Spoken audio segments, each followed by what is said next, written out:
Upon seeing Somalius, the king exclaimed, "Well, hello there, young man, and what might your name be?"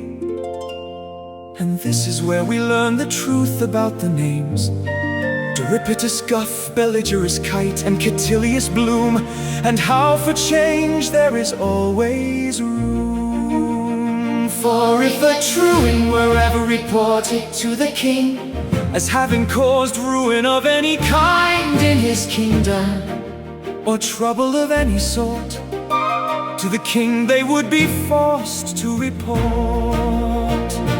And if found guilty of refusing to forgive, with a new, more fitting name, they would be forced to live.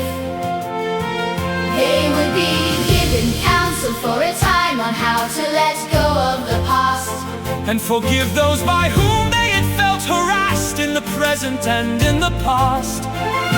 But if after hearing the king's counsel, they were not at least willing to begin the process that would help them to renounce their anger, bitterness, or rage, then the king would be forced to give them a name change. one that would reflect their refusal to receive the counsel that he had so kindly arranged. Two of these truants I've already mentioned. Now pay strong attention. They were given these names when, before the king, they were brought to be questioned. Beligerous was accused by his fellow villagers of being belligerent. Duripitus was accused of being defiant. And even after having received the king's counsel, neither of them were willing to be compliant.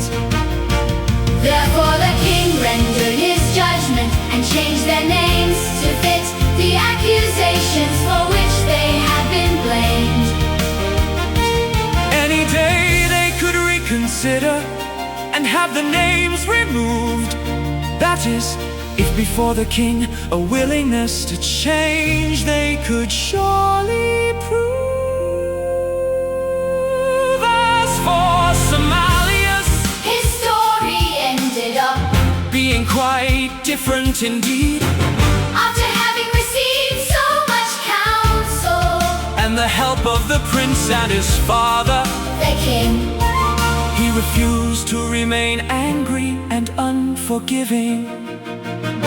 and after having received so much wisdom, insight, and understanding, The king placed on his finger a very special ring, on the inside of which was written a new name. one of which you're already familiar, For before this chance encounter with the king and his son, about having a real name, he was never really all that particular. after all, he was abandoned at such a young age. And as he grew, it seemed that everyone No matter who he might meet, knew him by the extremely unfavorable name, Somalius Rage. some for short. Thank the Lord that to the king He was never forced to report.